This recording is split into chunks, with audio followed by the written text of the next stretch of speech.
Dear students, a very happy new year to all of you. Welcome you all to be a Part-1 English literature class. Today we are going to discuss Andrew Marvell and his poem Thoughts in a Garden. Andrew Marvell, the metaphysical poet. He was born in 1621. He was the son of a schoolmaster. He worked as Latin secretary to Milton and became a member of parliament who helped Milton after the Restoration period. As a Puritan, he was an admirer of Cromwell, a devout reader of the Bible, and a supporter of the joyless regime after the execution of Charles I. But his private voice, as revealed in his poem, is bright, humorous, tolerant, and civilized. He is a lover of gardens. He was a poet as well as a parliamentarian. He worked in the parliament, English parliament. He was a metaphysical poet, yet religion has lesser place in his poetry. He loves nature like the romantic poets. If we talk about his poem, the present poem, Thoughts in a Garden, it foreshadows Keats by its sensuousness and Wordsworth by its optimistic and meditative mood. He expresses himself with liveliness and happy audacity. यदि हम बात करें Andrew marvel की, तो इनका जन्म 1621 ईस्वी में हुआ था और इनके पिताजी जो थे वो स्कूल मास्टर थे। ये एक पोइट होने के साथ साथ पार्लियामेंटेरियन भी थे। इन्होंने as a Latin secretary to Milton work किया था in the as a member of parliament. और रेस्टोरेशन पीरियड के बाद जब मिल्टन को साइडलाइन कर दिया गया था, उस समय मार्वेल ने मिल्टन की बहुत हेल्प की थी। और ये प्योरिटन भी रहे थे और साथ ही ओलिवर क्रोमवेल जो कॉमनवेल्थ एरा का एम्परर था, उसके ये बहुत बड़े प्रशंसक थे। इन्होंने बाइबल बहुत अच्छे से पढ़ी है और एग्जीक्यूशन ऑफ चार्ल्स फर्स्ट जब हुआ था, एग्जीक्यूट कर दिया गया था, चार्ल्स फर्स्ट को मार दिया गया था, फांसी पर चढ़ा दिया गया था, उस समय के ये बहुत बड़े सपोर्टर थे क्रॉमवेल के रिजीम के। यदि हम इनकी पोइट्री की बात करें तो इनकी पोइट्री में इनका अलग ही रूप निखर के आता है। वो है ब्राइट, ह्यूमरस, बहुत ह्यूमरस हो जाते हैं पोइट्री में, टॉलरेंट हैं, सिविलाइज्ड हैं और ये लवर्स को, ये गार्डन्स को बहुत लव करते हैं। इनकी बहुत सारी पोएम्स में गार्डन्स का रेफरेंस आता है, नेचर लवर हैं। यदि हम बात करें इनकी थॉट्स इन ए गार्डन जो प्रेजेंट पोएम है जिसके बारे में हम बात करते हैं, तो हम कहते हैं कीट्स बहुत ही सेंसुअस पोइट हैं, है ना।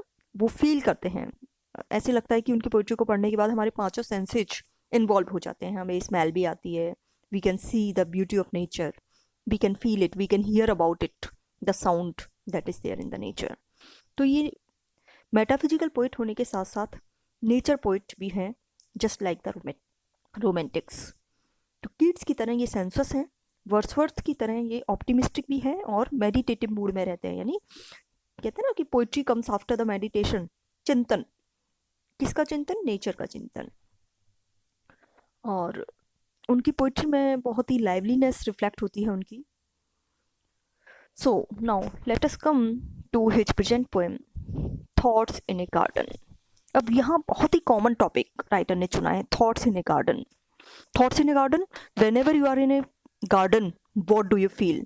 जब हम गार्डन में होते हैं, है ना, किसी उपवन में होते हैं, तो हमारी क्या फीलिंग्स हो सकती हैं, किस तरह हम महसूस करते हैं कि हम भी चिड़िया बन के उड़ जाएं, है ना, हम भी इन पेड़ पौधों की तरह हो जाएं। So all these things he has reflected. यहाँ पे बहुत ही सिंपल लैंग्वेज में राइटर ने मीन्स रिफ्लेक्ट किया है कि जब हम बच्चे होते हैं, है ना, तो हमारा मन किस तरह का होता है।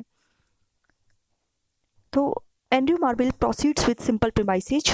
He then takes us back to the golden age of innocence and happiness. The poet suggests that we have lost that age by our own doings. It is our own folly which is responsible for the loss. The poem has a historical significance. It embodies the love for nature and the quiet life which were not apparent at the time. which were later developed by Wordsworth. The poem has the quality of sensuousness, food for Keats, in the later part of the first quarter of the 19th century.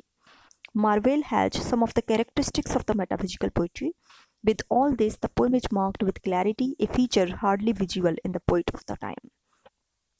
यदि हम बात करें Keats Andrew marvel की poem की, तो marvel हमें बीते हुए स्वर्णकाल में ले जाता है और वो कहता है कि ये जो स्वर्णकाल बीता है वो हमारे पागलपन के कारण हुआ है। इस कविता का ऐतिहासिक महत्व भी है। इस कविता में प्रकृति प्रेम और शांत जीवन की लालसा देखने को मिलती है, जिसको बाद में जितने भी रोमांटिक पोइट्स हैं, चाहे हम वर्ड्सवर्थ की बात करें तो उनकी पोइट्री में देखने को मिलता है। कविता में सेंसुअसनेस भी है जो कि हमें कीट्स में देखने को मिलती है, और इनकी भाषा जो है वो बहुत ही विशुद्ध है, वी कैन से, जो कि उस समय के कवियों में बहुत कठिनता से मिलती है। और इसके साथ ही इसकी पोइट्री में कभी कभी कुछ क्वालिटीज मेटाफिजिकल पोइट्री की भी देखने को मिलती हैं। So now let us come to the poem itself. How vainly men themselves amazed to win the palm, the oak, or voyage, and their incessant labors see, crowned from some single herb or tree, whose short and narrow burst shade does prudently their toils upbraid, while all flowers and all trees do close to weep the garlands of reproach. अब इन lines की बात करें तो writer क्या कह रहा है? How vainly, vainly means foolishly, unsuccessfully, असफलतापूर्वक, uselessly, foolishly, unsuccessfully. How vainly men themselves amaze means they wonder about the things, they want to get the things, to win the palm, the oak, or beige. Not beige, it's beige.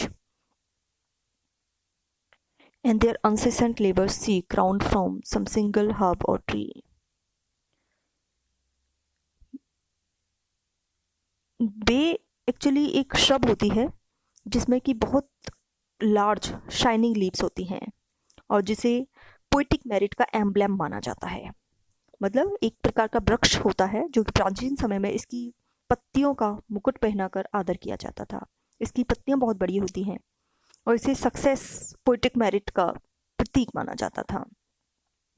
So how vainly men themselves amazed to win the palm tree, the oak tree और the beech, एक laurel tree होता है, beech. So he says that the people want to achieve distinction in politics, war और poetry, क्योंकि palm tree जो होता है वो पॉलिटिक्स का सिंबल है, ओक ट्री जो है वो वॉर का सिंबल है और बे जो है वो पोएट्री का सिंबल है. And their incessant labors see, incessant, ceaseless, without stopping, लगातार चलने वाले, प्रयास, labors, toil. And their incessant labors see, crowned from some single herb or tree. Crowned resulting in.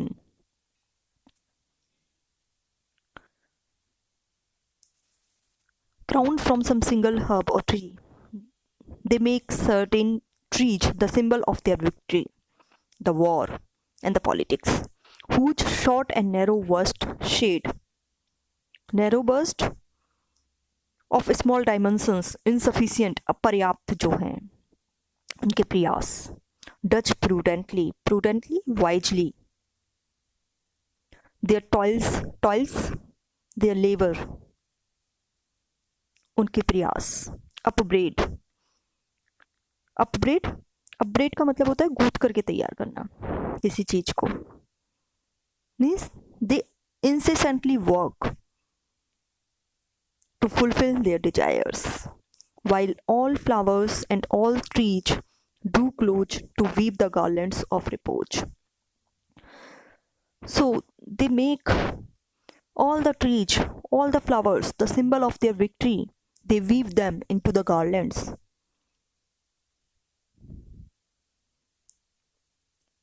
So here the poet says that people have no time to enjoy nature's beauty. It is not tolerated by the writer. He says that I am surprised to see that men work so hard and ceaselessly to win worldly distinctions to surpass others in the fields of politics, war, and poetry. What do they get in return? A crown made of the leaves of palm, oak, or bay. This is not worth the trouble they took for it. The plant, the crown of whose leaves they have put on, seems to mock at them for their labors. On the other hand, there are trees growing so thickly and plentifully in the gardens that they interlace their branches and flowers to provide delightful shade for men to take rest in them and enjoy themselves. Visiting gardens and enjoying the natural sights is much more rewarding and pleasing to the soul. Nature is more beautiful and delightful, and we can get more pleasure out of a visit to garden than any other worldly activity. क्या कह रहा है writer? How vainly men themselves amaze to win the palm, the oak or the beech. मतलब जो मनुष्य है वो nature को एंजॉय नहीं करता, प्रकृति का आनंद नहीं लेता, बल्कि किस में इन्वॉल्व रहता है?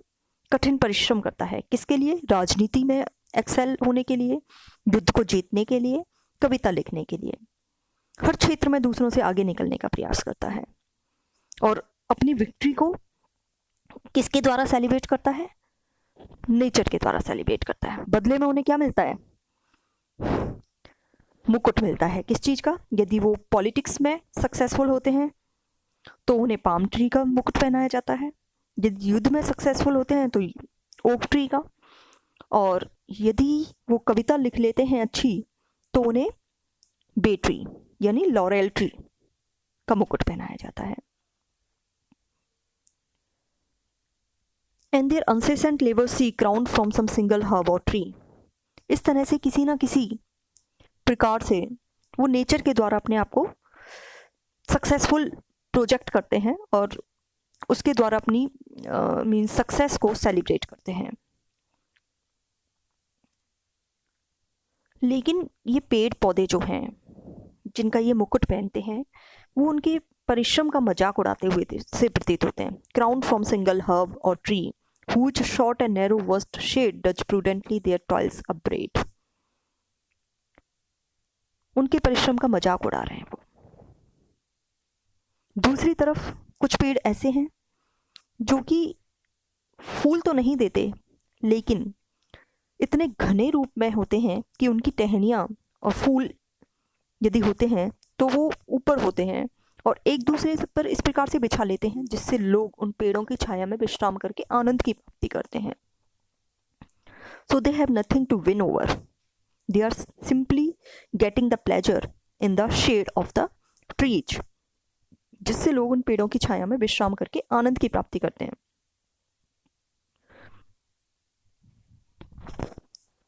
To weave the garlands of repose. अब ये कोई गार्लैंड पहनाने के लिए या क्राउन नहीं बना रहे हैं, बल्कि क्या कर रहे हैं?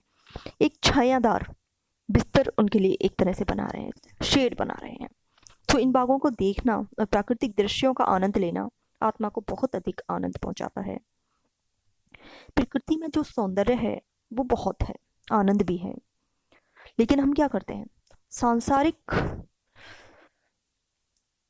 मोह माया में इस तरह से जकड़े होते हैं कि हम नेचर को एंजॉय ही नहीं कर पाते। हमारे लिए ट्रीज भी सिंबल हो जाते हैं हमारी विक्ट्री का। सो हम दूसरों से कितने श्रेष्ठ हैं उसका सिंबल है, ये राइटर कहना चाह रहा है। So thank you all. I think it's enough for today. The remaining part of the poem we will discuss tomorrow.